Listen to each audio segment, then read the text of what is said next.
Hello students, आज की class में हम नया टॉपिक पढ़ेंगे इलेक्ट्रिक फील्ड लाइंस के बारे में। नया टॉपिक तो क्या है, आप 10th क्लास में इसको पढ़ चुके हो, इलेक्ट्रिक फील्ड लाइंस के बारे में। मैग्नेटिक फील्ड लाइंस के बारे में आप पढ़ चुके हो, तो इसको हम आज के टॉपिक में इसको डिटेल में पढ़ने जा रहे हैं। तो इस चैप्टर नंबर 1 जो इलेक्ट्रोस्टैटिक है, इसका जो रिमेनिंग पोर्शन है, आगे जो चीजें पढ़ेंगे वो सारी की सारी इलेक्ट्रिक फील्ड लाइंस से रिलेटेड है, तो इसे काफी समझना जरूरी है हमारे लिए। तो सबसे पहले ये समझते हैं कि इलेक्ट्रिक फील्ड लाइंस क्या होती है, ये तो समझेंगे, लेकिन इसकी जरूरत क्यों पड़ी पहले उसको पढ़ते हैं, फिर समझेंगे कि इलेक्ट्रिक फील्ड लाइंस क्या होती है।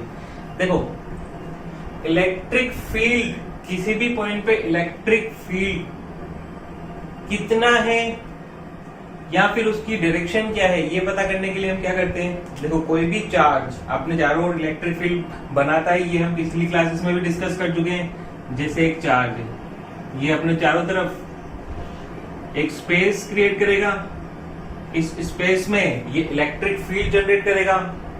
और कैसे आइडेंटिफाई करते हैं कि किसी फील्ड में किसी स्पेस में इलेक्ट्रिक फील्ड एग्जिस्ट कर रहा है या नहीं कर रहा है, कैसे पता करते हैं। एक टेस्ट चार्ज को लेके आते हैं, टेस्ट चार्ज को उस जगह रखते हैं जहां हमें इलेक्ट्रिक फील्ड एग्जिस्ट करता है या नहीं करता है, ये पता करना है।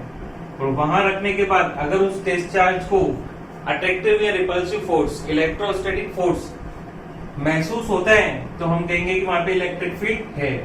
और उसको पॉइंट पे रखने के बाद, चार्ज को उस पॉइंट पे रखने के बाद जिस डायरेक्शन में वो मूव करने की कोशिश करता है, वो इलेक्ट्रिक फील्ड की डायरेक्शन हो जाती है। जैसे सपोज करो मुझे ये कोई पी पॉइंट है, इस पी पॉइंट पे मुझे ये पता करना है कि यहाँ पे इलेक्ट्रिक फील्ड है या नहीं है, और अगर है तो उसकी डायरेक्शन क्या है।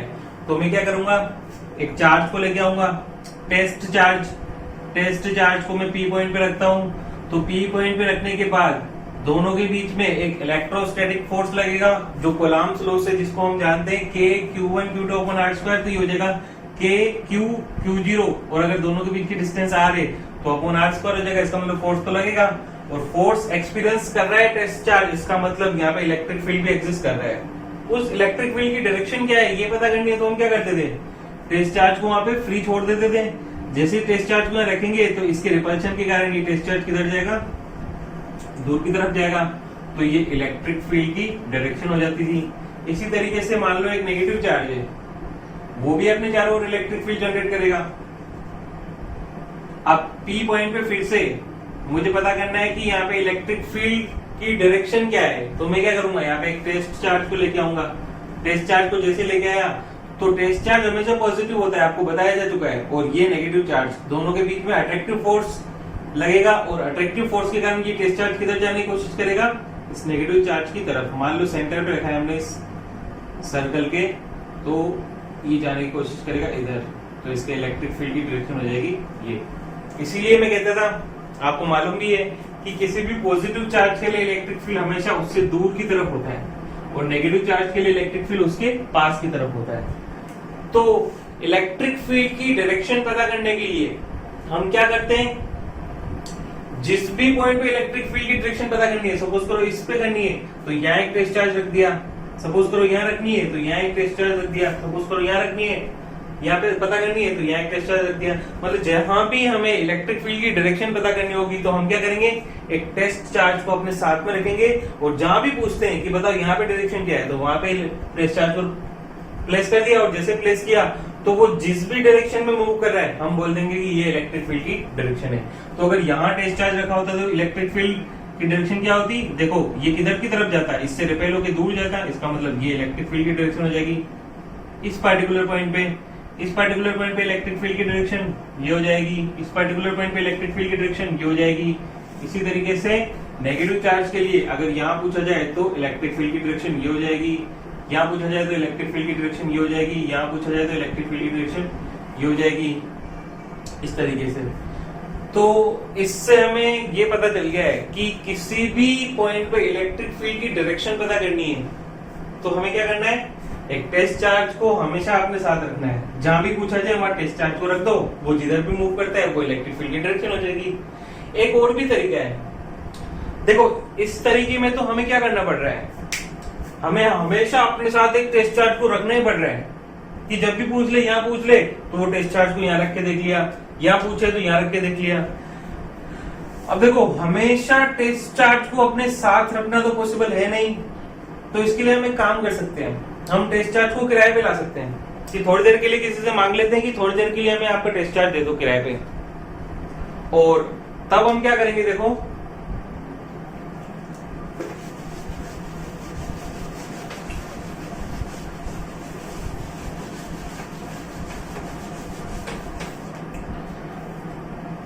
एक चार्ज है, ये अपने चारों तरफ एक स्पेस क्रिएट कर रहा है जिसमें इलेक्ट्रिक फील्ड एग्जिस्ट करता है। अब मैं क्या करूंगा, मुझे किसी भी पॉइंट पे इलेक्ट्रिक फील्ड की डायरेक्शन पता करनी है तो मैं एक टेस्ट चार्ज को किराए पे उधार पे लेके आऊंगा थोड़ी देर के लिए, ठीक है। और मैं सभी पॉसिबल पॉइंट पे रख के देख लूंगा, यहाँ पे भी रख के देख लूंगा एक बार, फिर यहाँ पे रख के देख लूंगा, फिर यहाँ पे, फिर यहाँ पे, मतलब एक एक बार जितनी भी पॉसिबल जगह है, सभी पे तो रखना पॉसिबल नहीं है लेकिन ऑलमोस्ट हर एक कंडीशन पे रख के देख लेंगे उसको। तो यहां रखेंगे टेस्ट चार्ज को तो वो किधर मूव करेगा, दूर की तरफ, इस तरीके से। यहां रखा होता तो रिपेल होता इस तरफ, यहां रखा होता तो रिपेल होता इस तरफ, यहां रखा होता तो रिपेल होता इस तरफ, यहां रखा होता तो इस तरफ। इस तरीके से हमें हर एक पॉइंट पे डायरेक्शन पता कर ली हमने।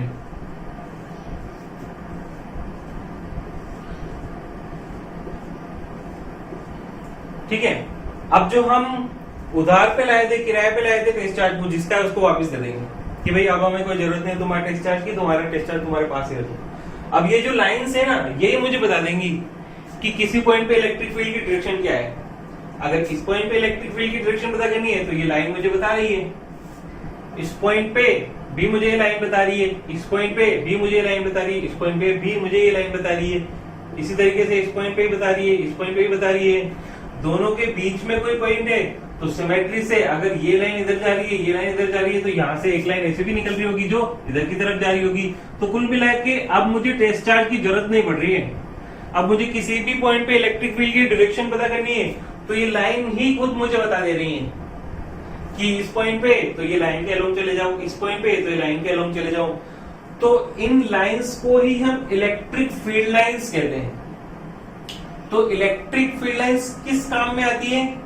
इलेक्ट्रिक फील्ड लाइंस किसी भी पॉइंट पे इलेक्ट्रिक फील्ड की डायरेक्शन क्या है ये आइडेंटिफाई करने के काम में आती है।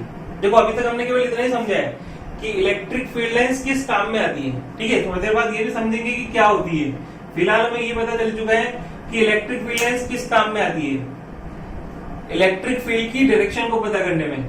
और इलेक्ट्रिक फील्ड की डायरेक्शन को पता करने के लिए दो अप्रोचेस हैं, या तो एक खरीद लो आप टेस्ट चार्ट हमेशा के लिए परमानेंटली, वो थोड़ा कॉस्टली पड़ सकता है आपको, तो क्यों हम उसको साथ में लेके घूमे हमेशा, इसीलिए हम थोड़ी देर के लिए उधार ले लेते हैं और उसको हर एक जगह पे रख के देख लेते हैं। कुछ अलग अलग कंडीशंस पे, देखो हर एक जगह तो रखना पॉसिबल है नहीं, लेकिन कुछ अलग अलग कंडीशंस पे रख के और फिर सिमेट्री से हम बाकी जगहों को भी कवर कर सकते हैं। तो इस तरीके से हम हर एक जगह पे रख के और उसके लिए जो लाइन ड्रॉ करते हैं उन्हें हम बोलते हैं इलेक्ट्रिक फील्ड लाइंस। तो इलेक्ट्रिक फील्ड लाइंस किस काम में आती है? किसी भी पॉइंट पे इलेक्ट्रिक फील्ड की डायरेक्शन को आइडेंटिफाई करने के काम में आती है। क्या होती है इलेक्ट्रिक फील्ड लाइंस? ऐसी लाइंस होती है जिनका काम होता है किसी भी पॉइंट पे इलेक्ट्रिक फील्ड की डायरेक्शन को आइडेंटिफाई करना। तो देखो इलेक्ट्रिक फील्ड लाइन, कोई आपसे पूछे what are electric field lines, electric field lines क्या होती हैं, तो हम बोलेंगे इलेक्ट्रिक फील्ड लाइंस ऐसी लाइंस होती हैं जो किसी भी पॉइंट पे इलेक्ट्रिक फील्ड की डायरेक्शन को पता करने का काम करती हैं। ठीक है, अब देखो अभी आपको ये स्ट्रेट लाइन नजर आ रही है, ठीक है, लेकिन आगे जब हम पढ़ेंगे ना तो आपको पता चलेगा कि ऐसा कोई जरूरी नहीं है कि हमेशा electric field lines straight line ही हो। इस पर्टिकुलर एग्जांपल के लिए तो electric field lines straight line मिल रही है, कोई बात नहीं, लेकिन ऐसा जरूरी नहीं है कि हमेशा स्ट्रेट लाइन ही मिले, कभी हमें कर्व भी मिल सकती है। तो ठीक है, अगर ऐसी बात है तो हम अपनी इलेक्ट्रिक फील्ड लाइन की जो डेफिनेशन है उसको थोड़ा मॉडिफाई करते हैं, थोड़ा करेक्ट करते हैं, रेक्टिफाई करते हैं। तो देखो पहले हम बोल रहे थे कि इलेक्ट्रिक फील्ड लाइंस ऐसी लाइंस होती हैं, अब हम बोलेंगे इलेक्ट्रिक फील्ड लाइंस ऐसा कर्व होती हैं जो किसी भी पॉइंट पे इलेक्ट्रिक फील्ड की डायरेक्शन को पता करने के काम में आता है।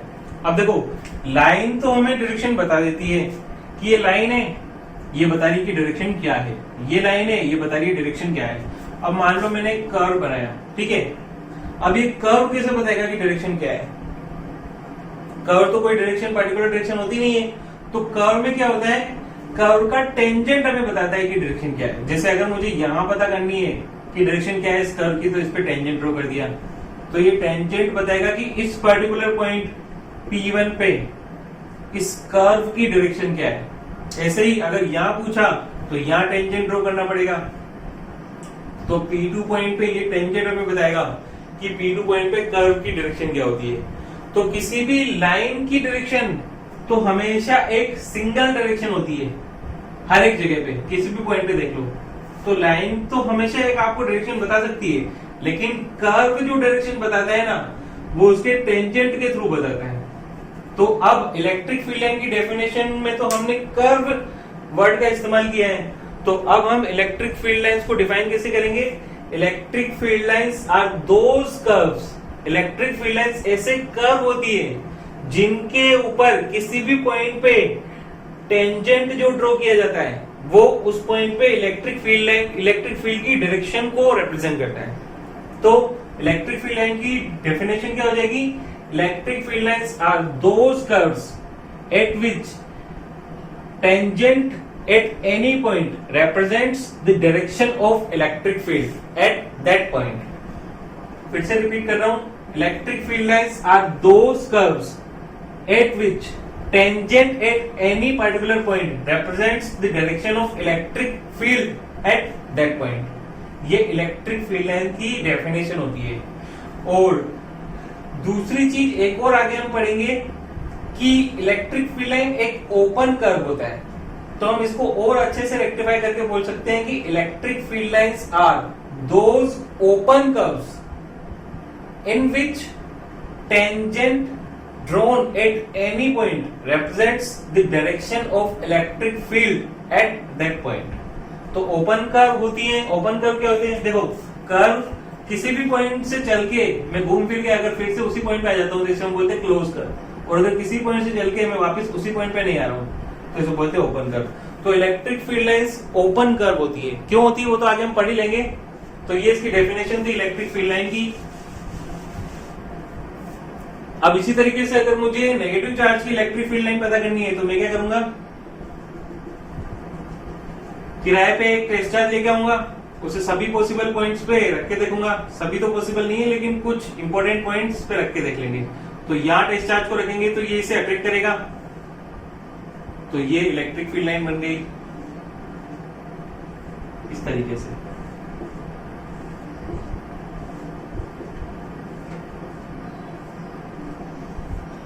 तो पॉजिटिव चार्ज के लिए और नेगेटिव चार्ज के लिए जो इलेक्ट्रिक फील्ड लाइंस बनती है वो कुछ इस तरीके की बनती है। पॉजिटिव चार्ज के लिए इलेक्ट्रिक फील्ड लाइंस हमेशा इससे दूर की तरफ जाती है और नेगेटिव चार्ज के लिए इलेक्ट्रिक फील्ड लाइंस हमेशा इसके पास की तरफ आती है। ये तो था पॉजिटिव चार्ज और नेगेटिव चार्ज के लिए इलेक्ट्रिक फील्ड लाइंस। अब आगे बात करते हैं। देखो पॉजिटिव चार्ज से कभी भी इलेक्ट्रिक फील्ड लाइन निकली तो हमेशा इसकी सरफेस के परपेंडिकुलर ही निकलती है। मतलब यहाँ पे जो डायरेक्शन होगी वो 90 डिग्री होगी, यहाँ पे जो डायरेक्शन होगी वो भी 90 होगी, यहाँ पे जो डायरेक्शन होगी वो भी 90। मतलब मैं कह सकता हूँ कि किसी भी सरफेस से जो इलेक्ट्रिक फील्ड लाइंस निकलती है वो हमेशा उसकी सरफेस के परपेंडिकुलर डायरेक्शन में ही निकलती है, या फिर एंटर होती है तो उसकी सरफेस के परपेंडिकुलर डायरेक्शन में ही एंटर होती है। पॉजिटिव चार्ज के लिए तो इलेक्ट्रिक फील्ड लाइंस बाहर निकलती है, नेगेटिव चार्ज के लिए इलेक्ट्रिक फील्ड लाइंस अंदर की तरफ एंटर करती है। ये डिफरेंस है पॉजिटिव चार्ज और नेगेटिव चार्ज के इलेक्ट्रिक फील्ड लाइंस में। दूसरा देखो हम पढ़ रहे हैं प्रॉपर्टीज, तो पहली प्रॉपर्टी क्या होगी? पहली प्रॉपर्टी हो गई कि पॉजिटिव चार्ज के लिए इलेक्ट्रिक फील्ड लाइंस हमेशा बाहर की तरफ निकलती है और नेगेटिव चार्ज के लिए इलेक्ट्रिक फील्ड लाइंस हमेशा अंदर की तरफ एंटर करती है। ये आपको लिखने हैं प्रॉपर्टी नंबर 1। फिर प्रॉपर्टी नंबर 2 क्या हो जाएगी? Property number 2, electric field lines किसी भी सरफेस के हमेशा परपेंडिकुलरली बाहर निकलती है या फिर परपेंडिकुलरली एंटर करती हैं। पॉजिटिव चार्ज के लिए परपेंडिकुलरली बाहर निकलती हैं, नेगेटिव चार्ज के लिए परपेंडिकुलरली एंटर करती है। ये एरो मुझे बता रहे हैं कि ये वाली फील्ड लाइंस तो एंटर कर रही है और ये वाली फील्ड लाइंस निकल रही है बाहर। तो दो प्रॉपर्टीज पढ़ ली हमने। तीसरी प्रॉपर्टी क्या हो जाएगी, इलेक्ट्रिक फील्ड लाइंस के किसी भी पॉइंट पे अगर हम टेंजेंट ड्रॉ करें तो वो उस पॉइंट पे हमेशा इलेक्ट्रिक फील्ड की डायरेक्शन को बताएगा। तो तीसरी जो प्रॉपर्टी है ना वो इसकी डेफिनेशन से निकल के आ रही है। जो हमने इसकी डेफिनेशन बनाई थी वो इसकी तीसरी प्रॉपर्टी है कि इलेक्ट्रिक फील्ड लाइन के किसी भी पॉइंट पे टेंजेंट ड्रॉ करते हैं तो वो उसकी इलेक्ट्रिक फील्ड की डायरेक्शन को हमें बताता है। अब आगे चलते हैं। इलेक्ट्रिक फील्ड लाइंस हमेशा ओपन कर्व होते हैं। क्यों होते हैं? देखो पॉजिटिव चार्ज के लिए अगर मैं इलेक्ट्रिक फील्ड लाइंस बनाऊं तो कैसी बनेंगी,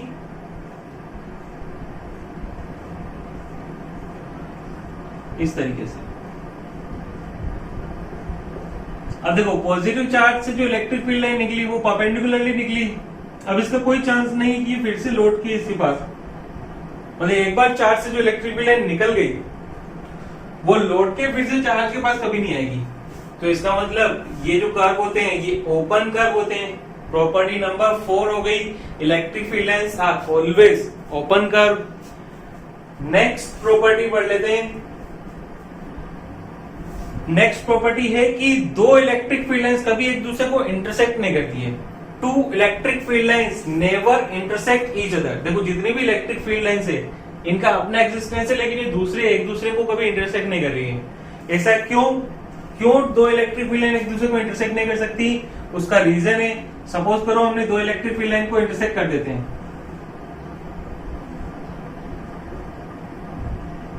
ये इलेक्ट्रिक फील्ड लाइन 1, ये इलेक्ट्रिक फील्ड लाइन 2। देखो सपोज कर लेते हैं कि दो इलेक्ट्रिक फील्ड लाइन एक दूसरे को इंटरसेक्ट कर रही है। देखो यहाँ पे कर रही है पी पॉइंट पे इंटरसेक्ट। तो अब पी पॉइंट पे अगर मुझे इलेक्ट्रिक फील्ड की डायरेक्शन पता करनी है तो प्रॉपर्टी नंबर 3 हमने क्या पढ़ी कि electric field at any point can be determined by drawing tangent at that point. तो पी पॉइंट पे टेंजेंट ड्रॉ करके मैं उस पॉइंट पे इलेक्ट्रिक फील्ड की डायरेक्शन को पता कर सकता हूं। तो अगर मैं इलेक्ट्रिक फील्ड लाइन 1 को कंसीडर करते हुए टेंजेंट ड्रॉ करूं तो देखो वो टेंजेंट किस तरीके का होगा, इस तरीके का। तो इलेक्ट्रिक फील्ड की डायरेक्शन हो जाएगी ये वाली। लेकिन अगर मैं इलेक्ट्रिक फील्ड लाइन 2 को कंसीडर करते हुए टेंजेंट ड्रॉ करता हूं तो ये टेंजेंट होगा ये वाला।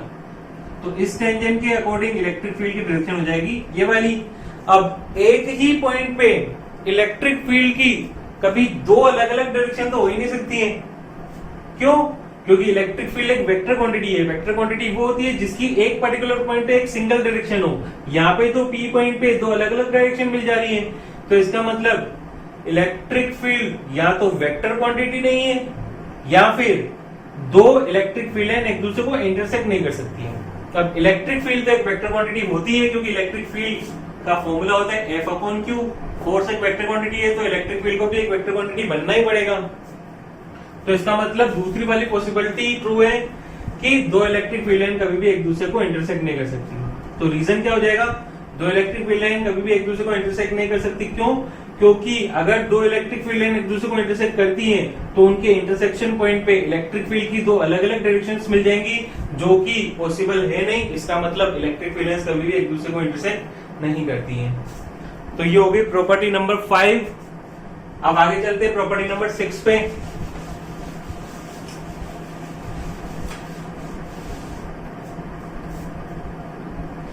देखो अब हम इलेक्ट्रिक फील्ड लाइंस अभी तक हमने ना इंडिविजुअल चार्ज के लिए बनाई है। पॉजिटिव चार्ज के लिए बनाई तो हमेशा इससे बाहर निकलती थी, नेगेटिव के लिए बनाई तो अंदर एंटर करती थी। अब मैं पेयर ऑफ चार्ज के लिए बनाऊंगा प्रॉपर्टी नंबर 6 में। पेयर ऑफ चार्ज मतलब दो चार्ज को एक दूसरे के पास पास रख दिया साथ में, तब इलेक्ट्रिक फील्ड लाइंस कैसी बनेगी। तो मैं सबसे पहले एक पॉजिटिव और पॉजिटिव चार्ज दोनों को पास पास रख देता हूं। अब मुझे इनकी इलेक्ट्रिक फील्ड लाइंस बनानी है। तो देखो इलेक्ट्रिक फील्ड लाइंस किसी भी पॉजिटिव चार्ज के लिए परपेंडिकुलरली बाहर निकलती है। तो इस चार्ज से जो बाहर निकल रही होगी इलेक्ट्रिक फील्ड लाइन वो इस डायरेक्शन में जाएगी, ऐसे चली गई। अब सोचो एक इलेक्ट्रिक फील्ड लाइन यहां से भी तो जा रही होगी इस तरीके से, लेकिन ये पॉजिटिव चार्ज बी तो इस पॉजिटिव चार्ज को रिपेल कर रहे हैं, तो इसकी इलेक्ट्रिक फील्ड लाइन को भी रिपेल करेगा। तो रिपेल करने की वजह से इलेक्ट्रिक फील्ड लाइन क्या हो जाएगी, मुड़ जाएगी इस तरीके से। यहां वाली इलेक्ट्रिक फील्ड लाइन भी ऐसे मुड़ जाएगी, जो ऊपर जाने वाली थी उसको भी रिपेल करेगा, तो वो भी इस तरीके से मुड़ जाएगी इस तरीके से, और बाकी जितनी है वो भी मुड़ेंगी।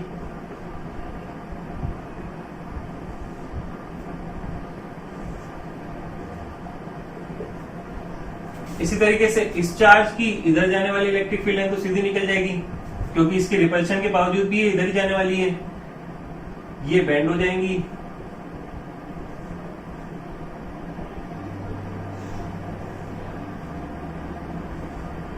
इस तरीके से, और ये एक दूसरे से कभी इंटरसेक्ट नहीं करेंगी, या इनफाइनाइट पे जाके एक दूसरे से इंटरसेक्ट करेंगी।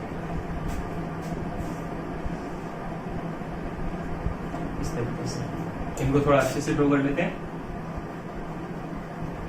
क्योंकि ये इंटरसेक्ट करने वाली नहीं है।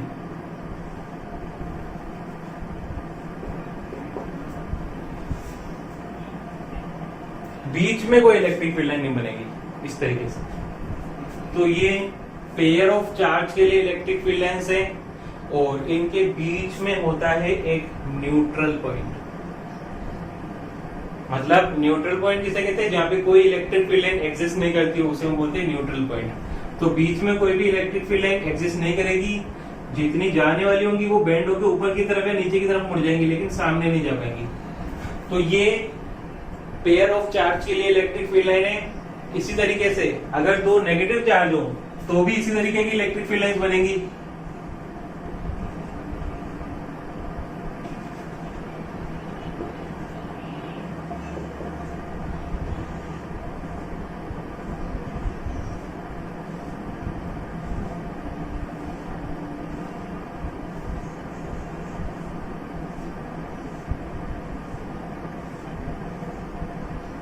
बस अब डिफरेंस क्या होगा, इसमें एंटर करेगी।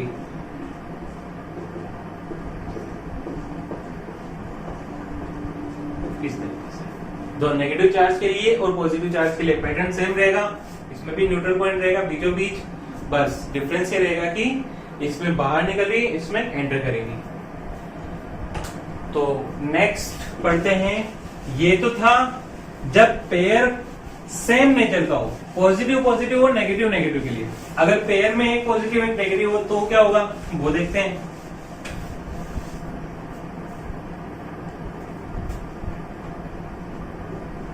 एक पॉजिटिव चार्ज लिया, एक नेगेटिव चार्ज लिया।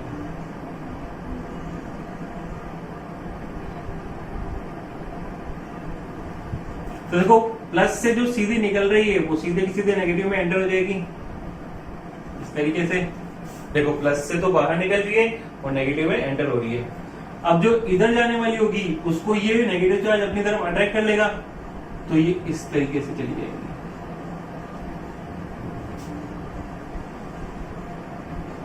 इस तरीके से। अब जो ऊपर जाने वाली होगी उसको भी अपनी तरफ अट्रैक्ट कर लेगा,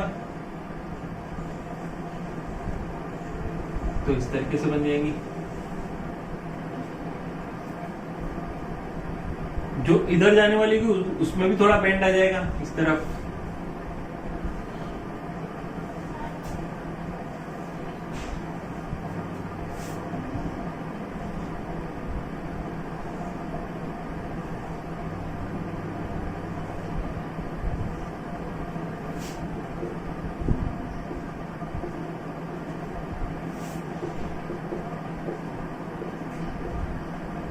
इस तरीके से हमारी जो इलेक्ट्रिक फील्ड लाइंस है वो बन जाएगी पॉजिटिव और नेगेटिव चार्ज के लिए।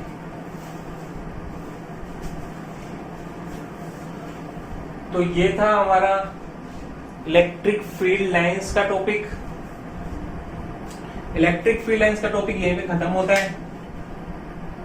इसके बाद हमें नेक्स्ट क्लास में पढ़ना है इलेक्ट्रिक फ्लक्स, और इलेक्ट्रिक फ्लक्स के बाद हम पढ़ेंगे गॉसेस थ्योरम, जो कि इस चैप्टर की सबसे इंपॉर्टेंट थिंग है, सबसे इंपॉर्टेंट पार्ट है इस चैप्टर का।